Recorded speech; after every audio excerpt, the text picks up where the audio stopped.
Welcome to the Around the Pit Barbecue Roundtable event.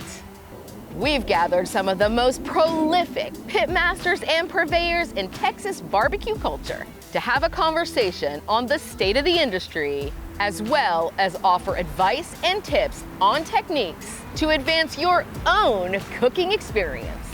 Sit back and enjoy the Roundtable experience, produced by none other than the Dallas Culture Club right here in Dallas, Texas. Let's head on in and meet our panelists. Let's welcome to the stage your Around the Pit barbecue panelists. Randy White of Live Fire Culinary. Cam Leggett of Nomad Grills. Jill Bergus of Lockhart Smokehouse. Kris Manning of Smokey Joe's BBQ. Joe Zavala of Zavala's Barbecue and Barbecue Distro. Chase Colston of Troubadour Festival and Double Tap Entertainment.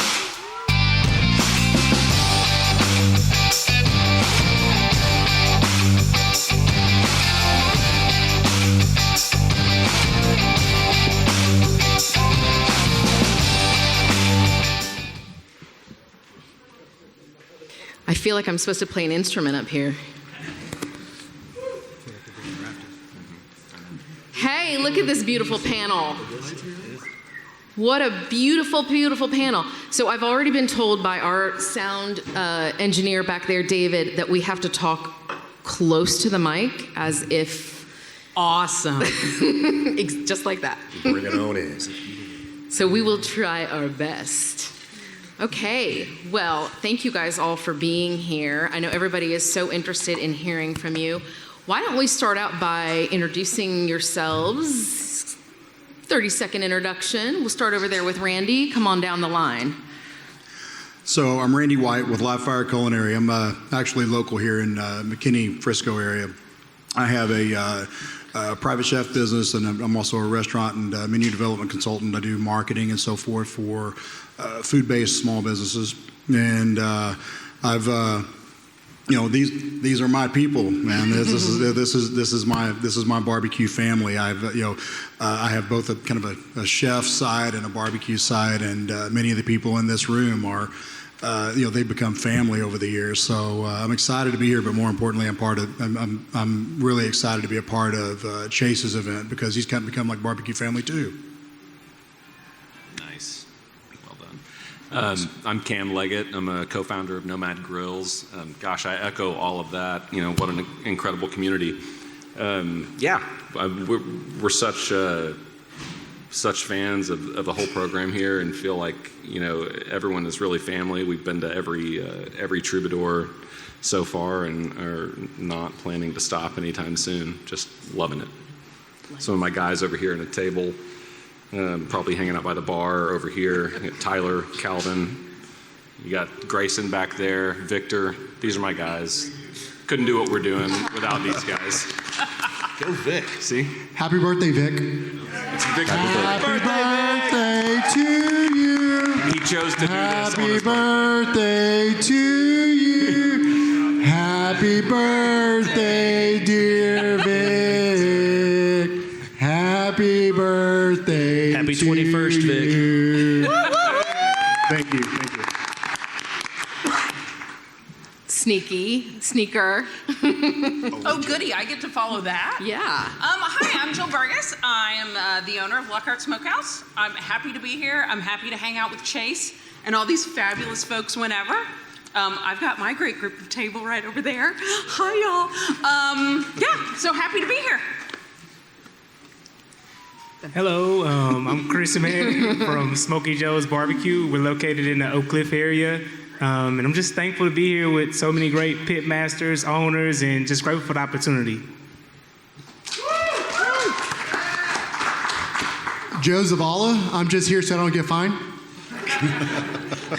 Joe Marchand Zavala. No, Zavala's Barbecue in downtown Grand Prairie, located in Brisket, Maine. We also have bbqdistro.com that we just started up in February.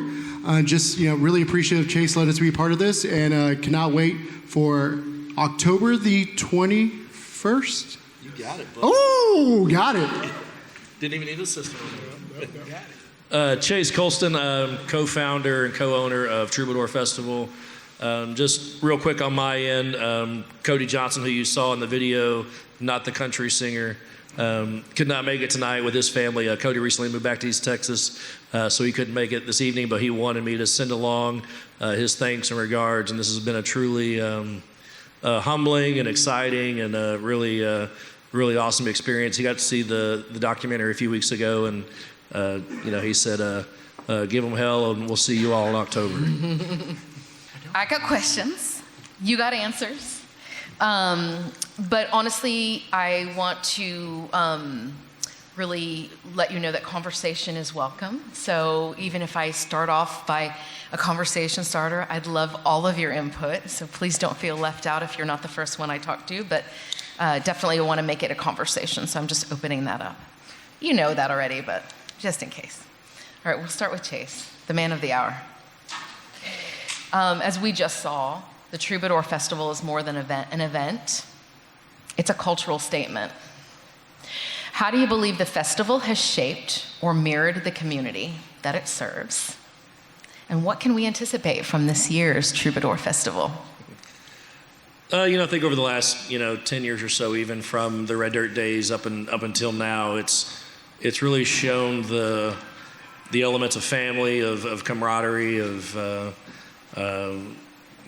just the brotherhood and the sisterhood of being a part of something just in the Texas barbecue community. This goes pretty far back. For me, it goes to probably 2009, 2010 at Stanley's Barbecue in Tyler, Texas, and watching the band called Uncle Lucius there, and seeing the Texas Monthly Festival come to life, and kind of, for the lack of a better word, completely robbing that concept and putting a concert on the end of it. But which makes me say, Daniel Vaughn, very honored that you were here tonight, buddy.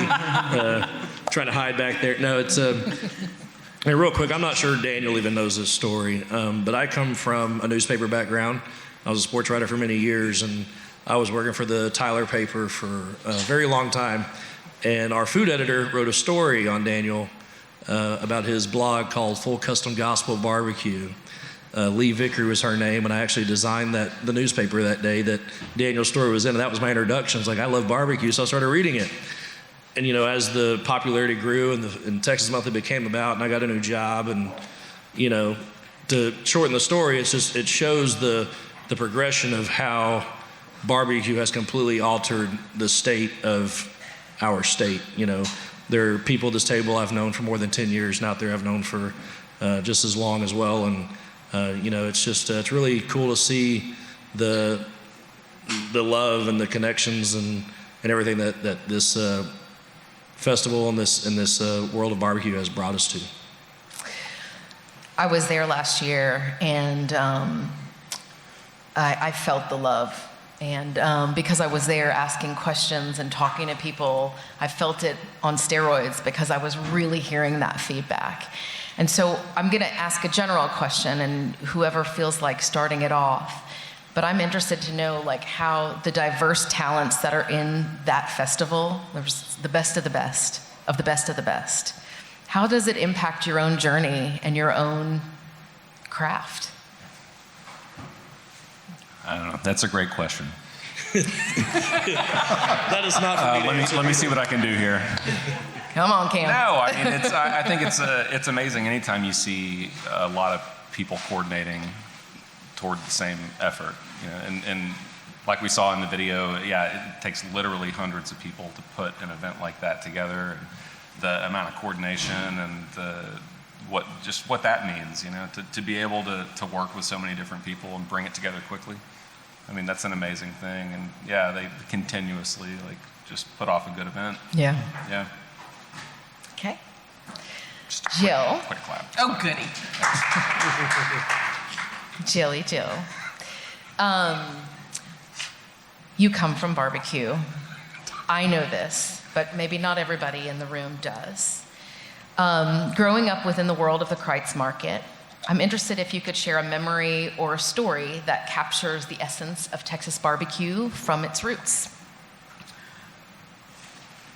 Threatening my sister with the knives that were chained to the table. No, that's one of the great things about, you think about Old Kreitz Market, which is now Smitty's. We grew up always going to visit Grandma, and that's what we would do on the weekends. And, you know, it was just that feeling of walking in and you had that giant open fire, because that's what fed their pits. And it blasts you in the face. And they did have steak knives chained to the table, because the history of the barbecue place was that they would smoke the meat they didn't sell. And so, you know, you'd come in for a quick snack. The health department made them take those off, though. So. Before you got your sister? Yeah. Just don't tell her. Kris, we've talked about this before because I've had so many great opportunities to get to know you. And I know that you have studied the craft. You also come from a barbecue family in a different way. I know your father started Smokey Joe's and eventually you took the reins, bought it. But part of your journey included learning the barbecue craft. And I remember you said a story where there was the first time that you knew that your barbecue was not, I won't say it the way you do, but your barbecue wasn't as perfect as you wanted it to be. So what have you had to master? And for the audience, like, what is something that they can use to perfect their craft at home? You know, I've been blessed with just getting a lot of advice from a lot of different people, which was, like you said, when I realized my brisket wasn't all that great, I went to Austin and ate at Terry Black's for the first time and kind of realized, like, man, this brisket is amazing. But with that being said, that's when I realized, like, I really want to learn. I'm very interested to see how I can make brisket like this. And I had just a lot of people, you know, help out and teach me. And I know one person, you know, it's in the crowd, Daniel Vaughn, which he let me go down to Waco and learn how to make brisket, sausage. And I was grateful for that opportunity because me growing up in barbecue, all I knew was, hey, you know, this is how my dad and Joe did it in the past. And so everything that I learned was just old school on a brick pit. So to be able to go down there and kind of learn from them was just an amazing opportunity to learn other ways than learning from YouTube. So, what is like one thing that people could take home that might make them a better pitmaster in their own backyard? If you're gonna change something, change one thing at a time. Not everything at a time, which was something I had to learn. I would change 3 or 4 things at a time, and then not kind of going back and realizing, well, yeah, it's good, but what did I do that made it so good? So take one thing at a time.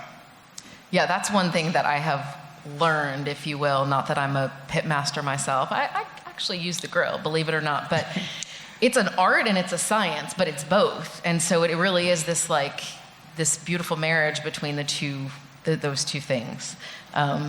It is. So I hear. They go hand in hand, for sure. Hand in hand. Okay, so Joe, I like this question so much, I'm gonna almost like read it. And I know you can take it. Joe likes to be given questions and with no upfront. But you started Barbecue Distro, and you have a very like passionate reason underneath the distro. You're on a mission to elevate the game for the backyard barbecue folks. We just talked about the backyard barbecue folks through this monthly box and all the other things that I'm sure it will grow into. I want the crowd to hear, I've heard a little bit, but I want to hear for the crowd your overarching vision for the backyard pitmaster's journey, and maybe like highlight a product or a tip that they could take into their backyard. Yeah, the main reason we started bbqdistro.com is we want to bring Texas barbecue to the world. And we have the most unbelievable pitmasters that, I think the Texas monthly top 50 list is the golden list of the best barbecue joints in the world. I'll say it over and over again. Daniel Vaughn does a great job of preaching that to the world also. I know he's been eating in Atlanta and eating in California and stuff, saying the barbecue's good out there. But the funny thing is, they're making Texas, style barbecue. But the beautiful thing about Texas style barbecue, there's not a style, right? Like there's so many different ways to do it, different spins to do it, different regions. That's the most beautiful thing. And at the end of the day, like everybody goes to YouTube, and like the highest views is how to cook a brisket, how to trim brisket, how to slice a brisket, how to cook a brisket, how to smoke a brisket on a Traeger, how to cook a brisket in offset. So if we can give the ability for these individuals to have great conversations with these unbelievable pitmasters like Kris, who is part of the September box, who did old school ribs and backyard chicken, and we got the best feedback because people were just, wow, this is like what I grew up cooking. So it's really amazing to do that. We have some great people coming up. But ultimately, at the end of the day, we have these amazing people here in Texas that are doing great things. And if we can put a spotlight on them to really connect them to the people outside of Texas, the UK, Canada, it's really cool. We've shipped out there, even to Hawaii.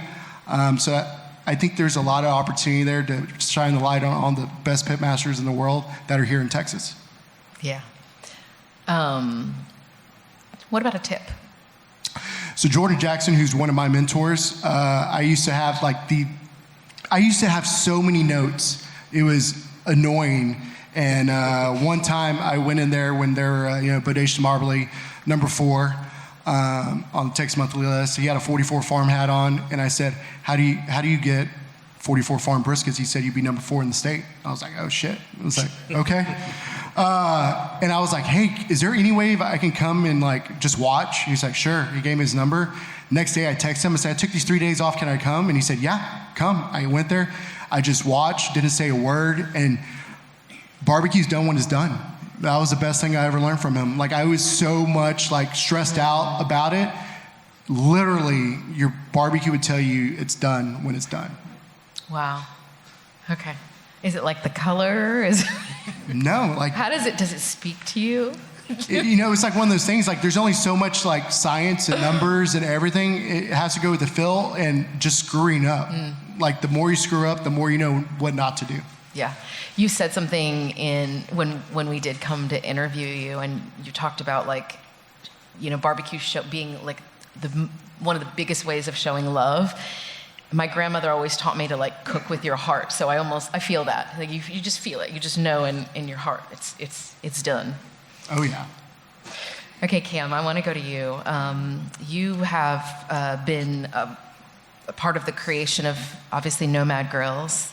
It's on fire. If nobody is seeing their content right now, Tyler, I'm giving it up for you on the stage. It's so good. It's so good.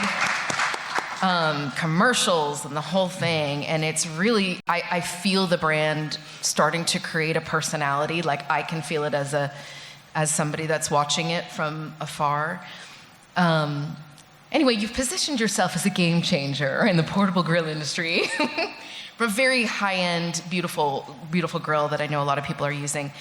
I'm curious to know what was the central problem that you aimed to fix, but then how has it influenced the industry in other ways that you didn't expect? Great question. I don't know. The problem we fixed was straightforward. We looked around and we saw that portable grills were this race to the bottom. We saw just poorly built contraptions and their little rust buckets, thin steel, painted. You use them for a season or two and they fall apart. And we, John Veach, who's the other co-founder, who's not here tonight, but yeah, we just had this insight that shouldn't be the case. There should be a product that can kind of stand up to good wear and tear and can be a real tool that professionals can use. And yeah, it sent us down this rabbit hole. We had no idea that the product we were going to develop was going to take us 4 years to get to market, and we had no idea that we would work on it full time for that amount of time. And we had no idea that Daniel Vaughn would come and write about us a few weeks into us launching our product in Dallas. And Yeah, it's been incredible. So we solved the problem by providing a well-made product for people where there was nothing, fitting that need. It's been really, really amazing. What was the part B of that? The part B is, and so what kind of feedback have you gotten that you didn't expect? It's just been crazy. We've shipped, we're a direct consumer business, and that's how we started it primarily. And we've shipped our product to customers in 75 countries and, every state in the US. And it's been just wild to see the disparate and kind of just different groups of people that are all attracted to our product, but what they're really attracted to is the experience you can have with the product. And what brings everything together is that we make a device that people convene around and break bread over, and there's nothing more elemental than that. All the people up here that cook food and understand that the love you put into it is that's translated out to the people, and everyone feels that. So yeah, it's been really neat to see something that we conceived of go out into the world and find all these different use cases and be carried around by chefs or used by these pitmasters that know how to kind of wield these incredible 1,000-gallon smokers and also find utility in the device that we've made. So yeah, a lot of surprising things about it. Well, they're pretty sexy looking too. Even as a woman, it's I'd walk around with one of those things in my hand. Yeah. Cool story about that, Cam. I don't even know if we told you this story, but during our Georgetown show last year, Flatland Cavalry played two of our festivals, 2022, and they played our Georgetown one. And part of our sponsorship agreement with Nomad is that we give each band a grill, and everybody's always very excited. They love seeing them. But Flatland Cavalry came backstage to sign guitars and posters and stuff, and Cleto Cordero, who's their lead singer, I know that Joe has met, just a wonderful human being. We talked to him for a little bit, and he pointed to the ground and then our trailer and said, "Oh man, y'all got Nomad Grills out here? That's awesome." He's like, "I love those. I've been keeping all those guys for a year." And I said, "Well, that one's yours."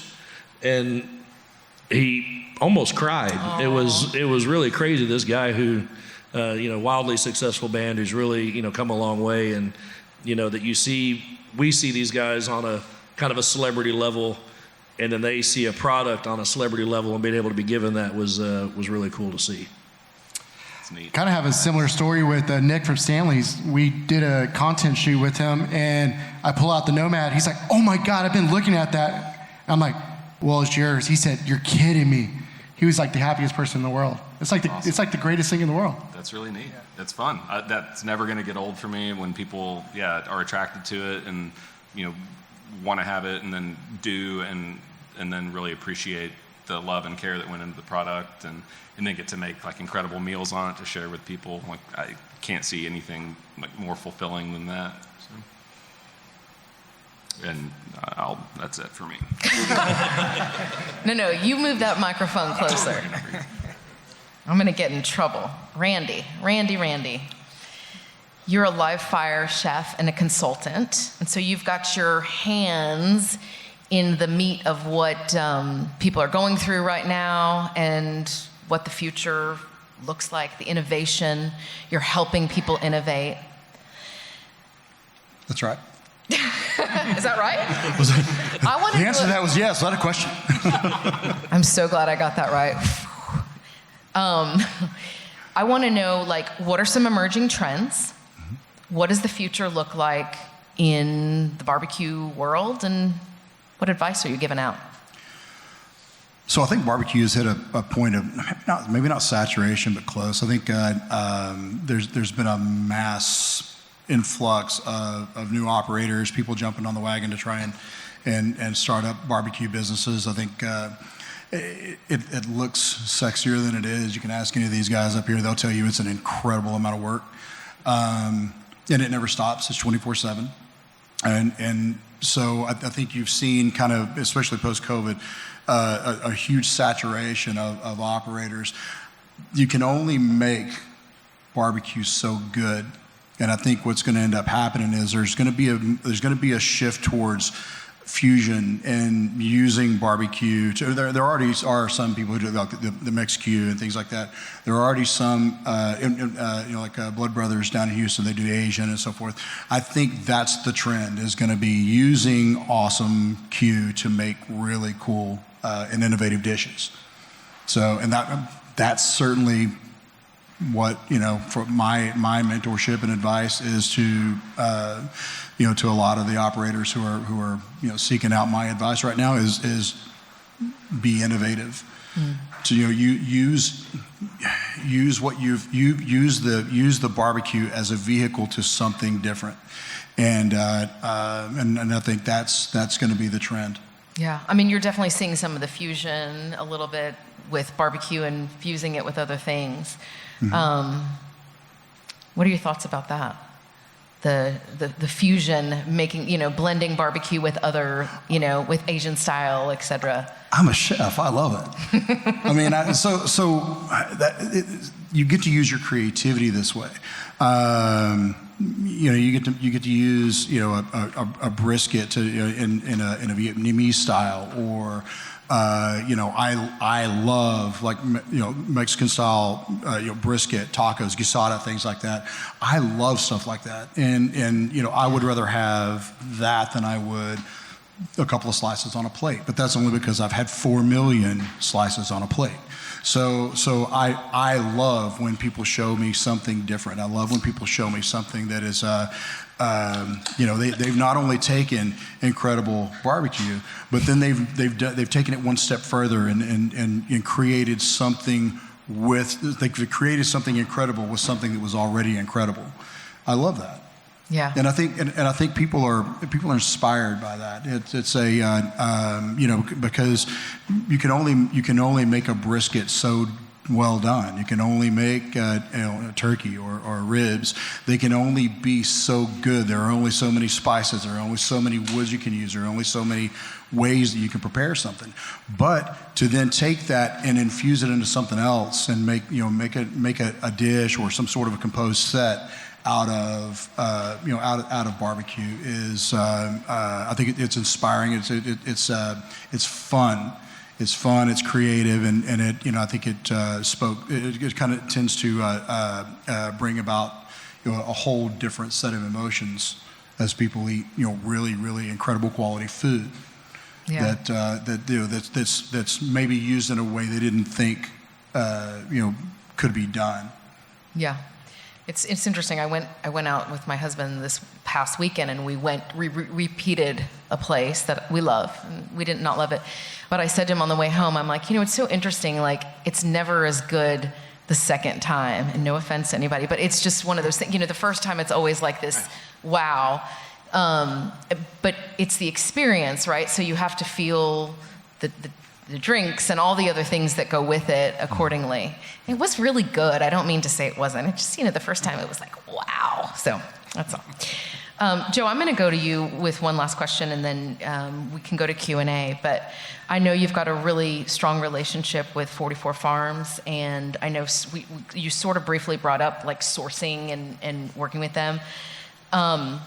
Let's talk about like quality ingredients and how that affects the outcome and how it's evolving as well, because that's also a change. No, it really is. I love 44 Farms.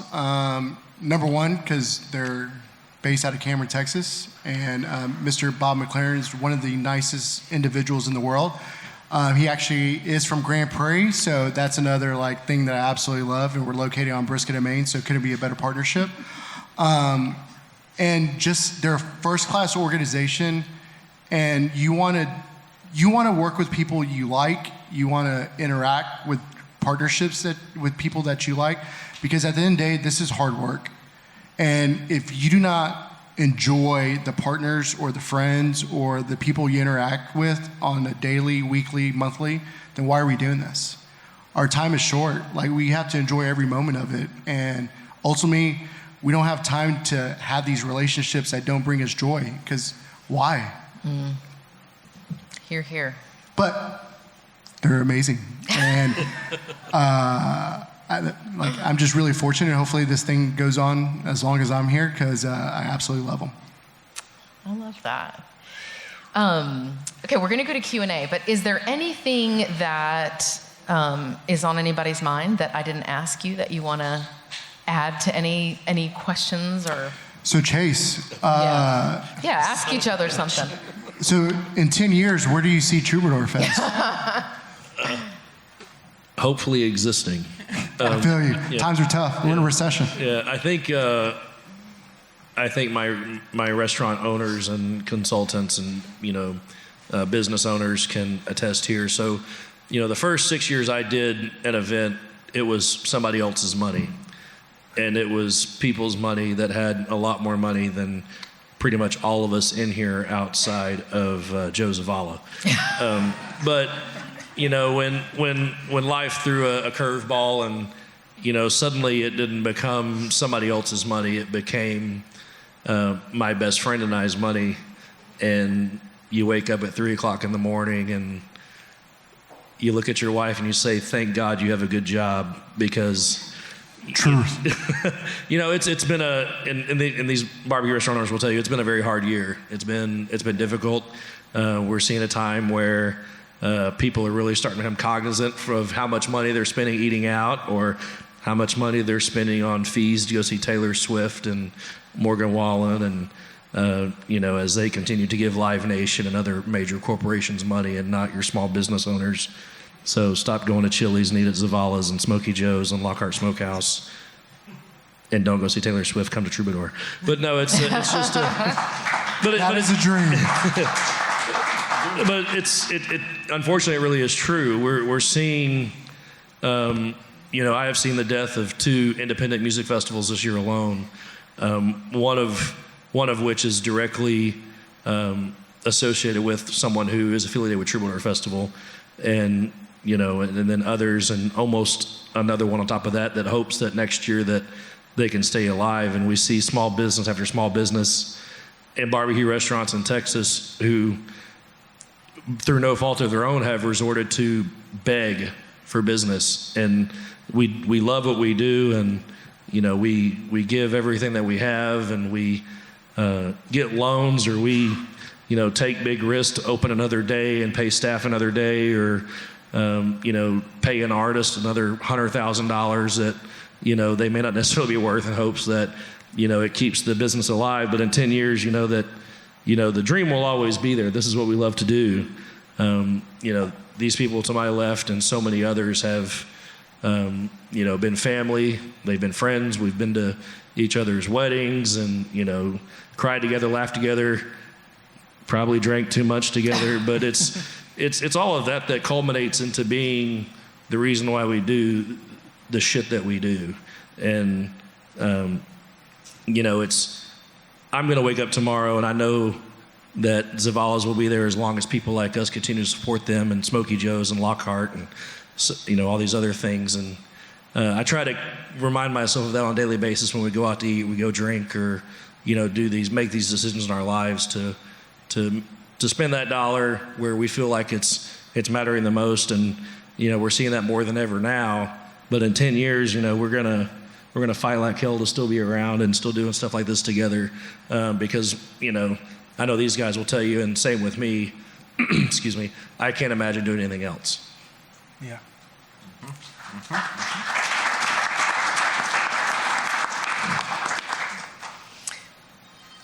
No truer words were said. That's the biggest heart behind what we do and why we make content for local people, putting their heart and their soul out to the world to try and impede, the essence of who they are, and just, we see it. And anybody that hasn't been to the Troubadour Festival, by the way, there's no excuse this year. It's the best festival. You've got to go. Everybody has 20% off in their little bags. Take that, buy the tickets.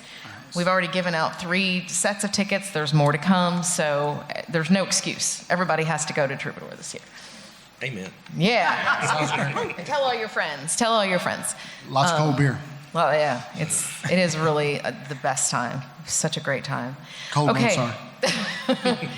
We will go, if there's nothing else, if I didn't leave you with anything else, we'll go to Q&A. I'm going to call up my little partner in crime here. Hello. Hello. Brendan, I haven't properly introduced you. Just Brendan. But I did write a little something because I wanted to make sure I said it right. I'd like to formally introduce our guest MC. So Brendan Lamb is a live fire and barbecue instructor who has played a pivotal role in establishing some of the nation's premier barbecue restaurants and has shared his expertise through sought-after classes. Brendan has appeared on Food Network's Barbecue Brawl and hosts the podcast, The B Lamb Show. Brendan is on a nationwide tour sharing his skills with live fire events and workshops.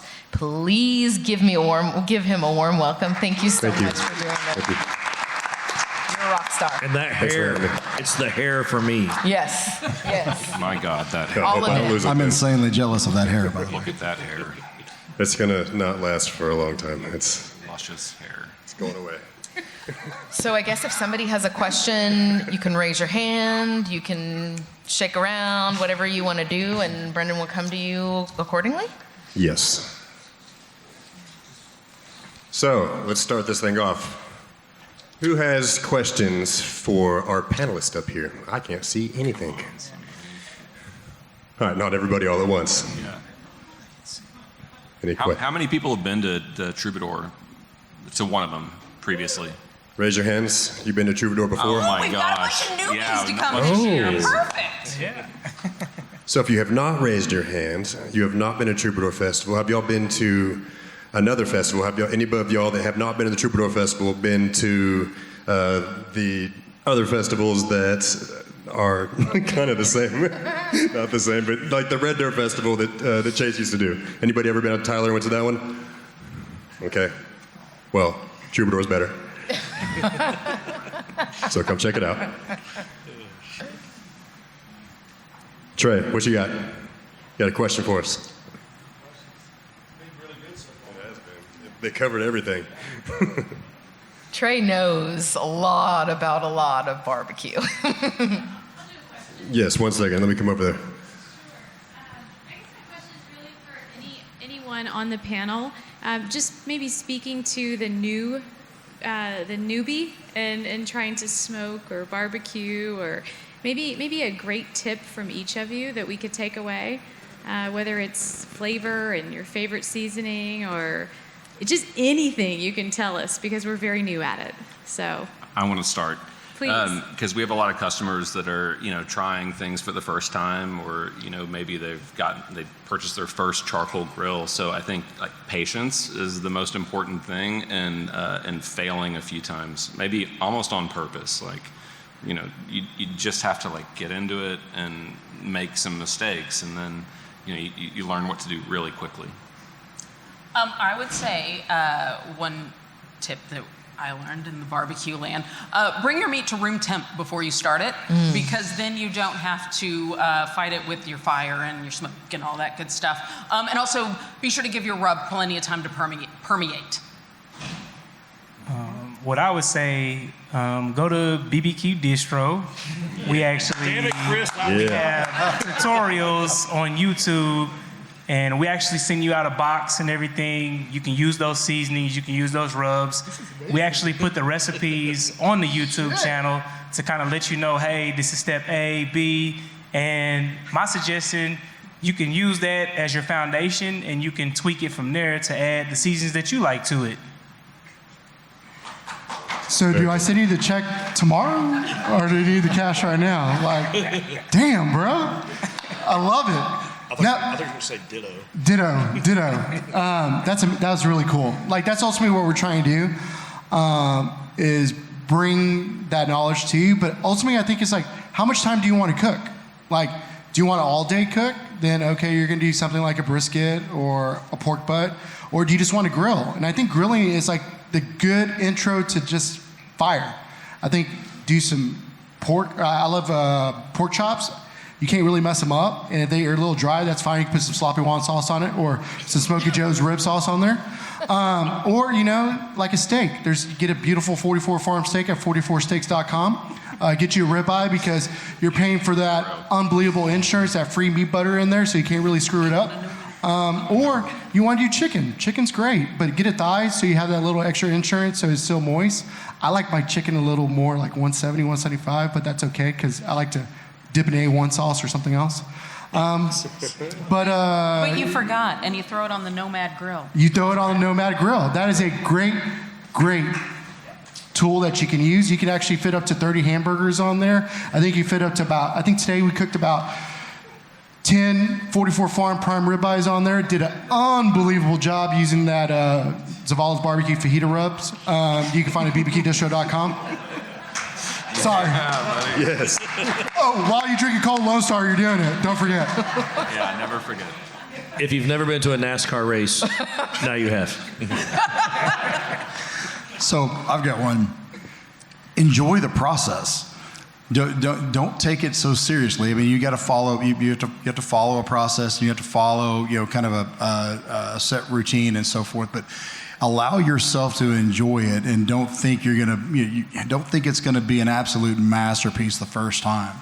Allow yourself the grace to have a set standard so you can improve. There's got to be a first before there's a second and a third and a fourth. I mean, it's almost cheating if you do it absolutely excellent, to the point of perfection the first time. Don't set yourself up for that kind of failure.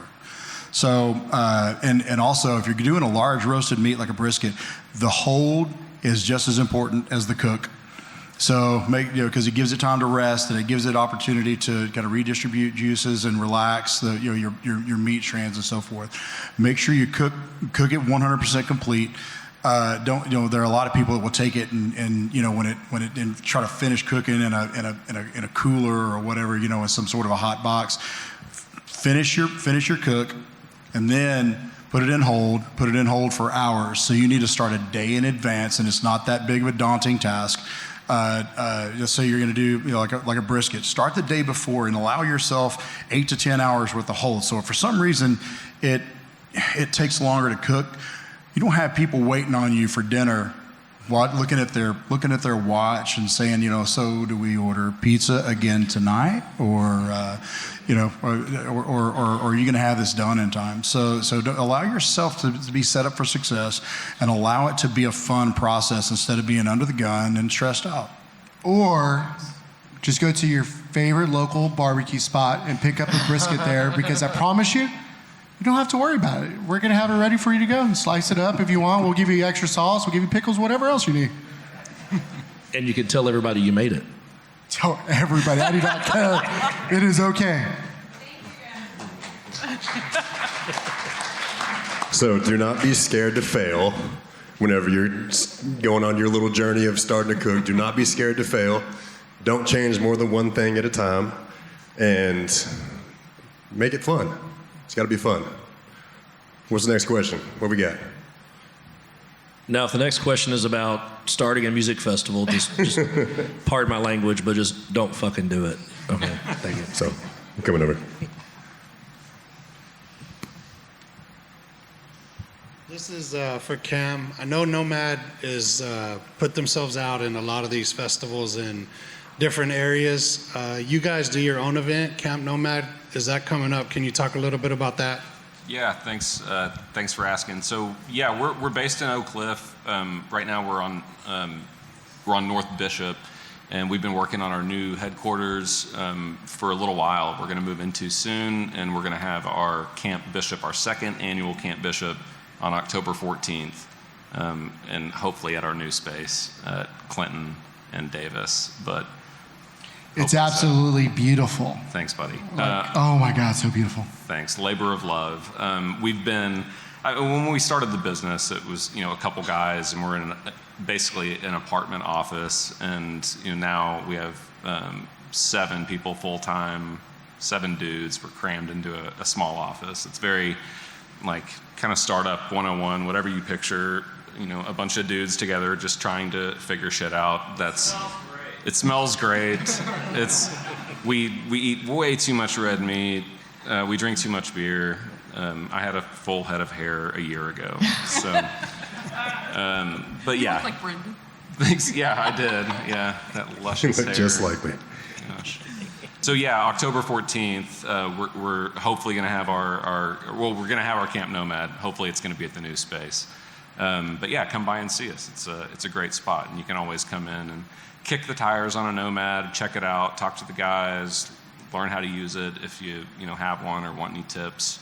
But yeah, we're almost always cooking and talking barbecue. October 14th is what that was. Do they buy tickets? No, it's a free event. We're going to have, I should tell you more about the event. We're going to have all sorts of brands involved. I mean, all these guys up here, we'll have incredible barbecue. We'll have a lot of great brands that are out there showing off what they make, and we'll have some great music. We haven't announced the artists yet, but it's going to be a really fun party. We had a bunch of folks show up last year for our first time. We think this year's going to be even better. We're excited. And if we can show off our new space, that's even better. Yeah. Those new spaces, they're never ready when you want them to be. New spaces. Yeah. You didn't take that on the road anytime? The Camp Nomad? Camp Nomad show. No, I don't think so. I don't think so. It's really just like we're definitely not in the business or we're not competing over here. We're like, it's a way for us to bring our community together and to bring our immediate neighborhood together. We since we sell our product online primarily, we're shipping it all over the place, and so anytime we can kind of reach out to our immediate neighborhood and bring a lot of people together is something that's really special for us, and something we want to do more of. We love being in Oak Cliff, and love just the community down there, and we think it's an awesome, tight-knit community, and we're excited to be there. That was October 14th. Okay, thank you. Okay, I have a question for Cam, but anybody chime in, because you mentioned you're moving into your new space, and I know you guys have like 6 in your small space. 7, excuse me.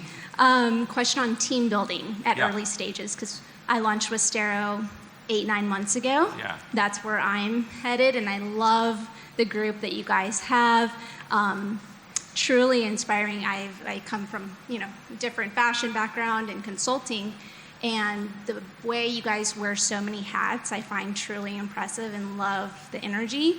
So beginning stages, team building, anybody chime in, but I have very much noticed it with Nomad. Yeah, I mean, thanks. Since it was kind of addressed to me, I'll do it a little bit. But I mean, these guys, I don't know, what, do better than that, right? No. I don't know. It's this, in a business, there's an old adage that you're supposed to hire slow and fire fast, and I've always found that to be true. And I don't know. We've been really fortunate to attract awesome people to us, and I think we're attracting them to us. I don't know. Something's happening. We're so excited about our team, and at least most of them, So yeah, it's amazing. I think you're supposed to wade into it really slowly. You don't want to let people go. You want to build a team slowly. We're all wearing hats. Not because we're trying to, because that's what you have to do when you start a business like this. So yeah, we all wear a ton of hats, and that'll continue. And I don't know, our new space will let us grow our team a bit, but that's something we're trying to do carefully. And we want to I don't know, trying to keep these guys in line. Yeah. Find people that complement what you don't have. Yeah. Or if you're a restaurant these days, if you're breathing, please apply, is kind of what I've gathered. So within parameters. Is it still like that? I mean, is it still to that degree? Yeah. Randy's shaking his head, yes. So for us. It's gotten better for us. Yeah, same here. I think to your culture part and your team, if you have a great brand, a great culture, people want to work there. We have people reach out to us all the time. We have a tight team. It's small too, and people have been there for a year and a half, 2 years, and they usually I think JoJo's out here. He started as a dishwasher. Now he's one of our lead pitmasters. I wouldn't be here, be able to do this fun stuff if it wasn't for him, right? So building a culture where, people feel partial ownership of it, right? Ultimately. And then like for BBQ Distro, I brought in people that are 10 times smarter than me because I think there's a real opportunity there and they push me to be better. And I think that's ultimately what you want.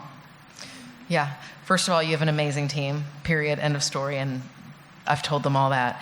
But that is something I did notice in walking in your establishment in particular, is that there's definitely a lot of autonomy given to the people that work there, and they all have these dreams and hopes that they're willing to share. I do think that takes a very specific personality to be able to lead a team like that. So I really did notice that. So yeah, good job. Sometimes it's hard. They got goals, they got dreams. Yeah. Do we have any more questions, guys? We got one more here. So one of the things, that's loud.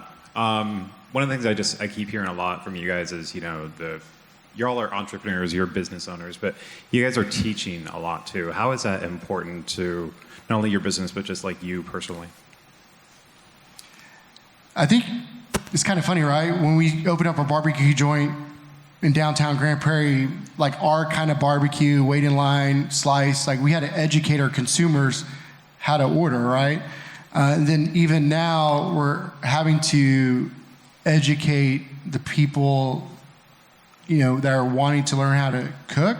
But even like our employees that I have, like they all have ideas of owning their own business. So when I tell them that, hey, that full right there costs $250, like let's use less of it, they're like, what do you mean? I was like, well, dude, we just went through $250 in 1 week when we used to go through 3 weeks. So let's like we have to really look at this stuff. I don't know. It's like one of those things. I think the more that they understand how every single cent adds up, no matter what it is, even hopefully for the consumer. I know, a lot of people are saying, barbecue's expensive. It is. I don't know. I think it's an ongoing thing, like educating our employees, educating our consumers, educating anybody that cares about barbecue. Yeah, I kind of agree with Joe. Teaching is vital.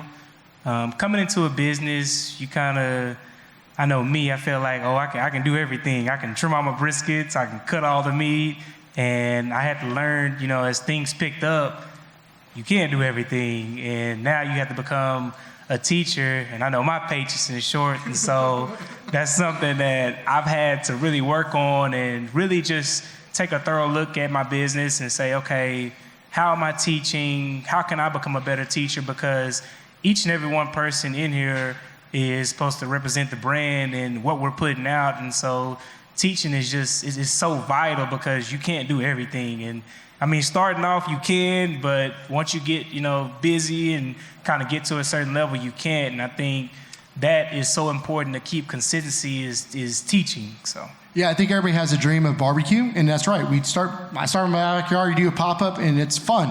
And then you're like, oh shit, I got a business here. And fun sometimes equals, whatever, but you have to run a business, or there's not a barbecue shop there. Jill, will you answer that? Because you have like multi-locations. I'm curious on how you handle that. Well, obviously, if you see the Dallas Morning News. It's been a challenging year for us. And yeah, it is about finding quality people and people that share your values and people you can trust and teach and work with every day, because as Joe said, if it's not fun, why are we doing this? So we've been really fortunate. I've got a fantastic team right there. That does teach people every day and takes care of our customers, and we try to sprinkle sunshine where we can. And I would say, all the barbecue consumers, if you're not happy with something, just tell us while you're there. Don't write it on Google. All of us up here want you to come back. So let us know how we can make you happy, and we'd be happy to do that. So yeah, I think it's a day-to-day challenge, but some days we do better than others, and we're always learning. Yeah.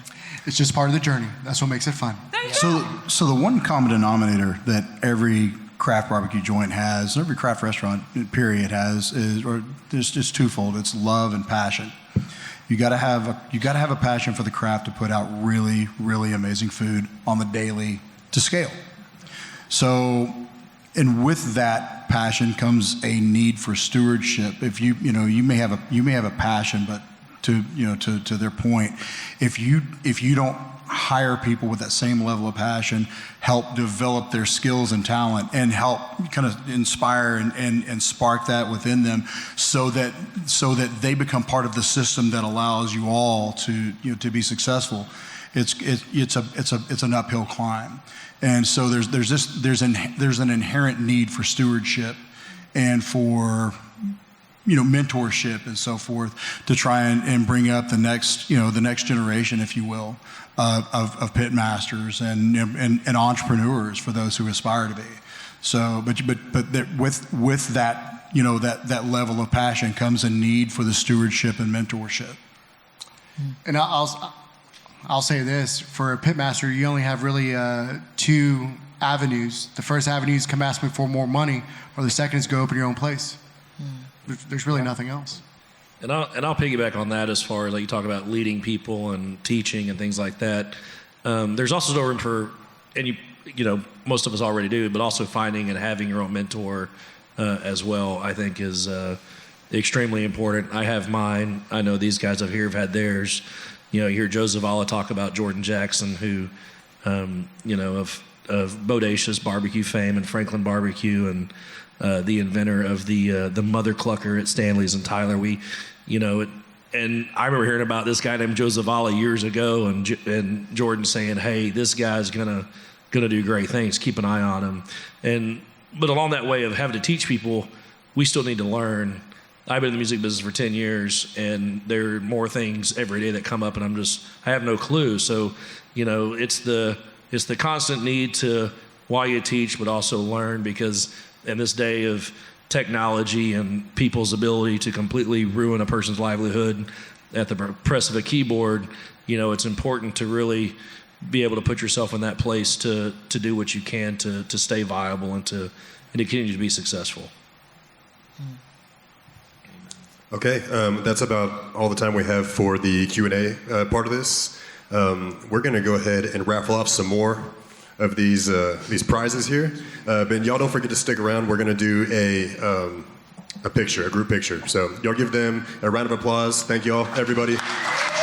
Very good. And if you have not been to the Troubadour Festival yet, you made it to this place. You might as well just take the step and get the tickets. Come on. I like barbecue. Do you like barbecue? I think it's great. How about these folks? What about you guys? Well, if you like barbecue, and we know you love barbecue, you've got to check out our playlist dedicated just to barbecue. That's right. We've got episodes of all kinds to help you sharpen your barbecue skills, increase your barbecue knowledge. And hey, you know what? A little barbecue entertainment might be in there as well. Don't forget the sauce.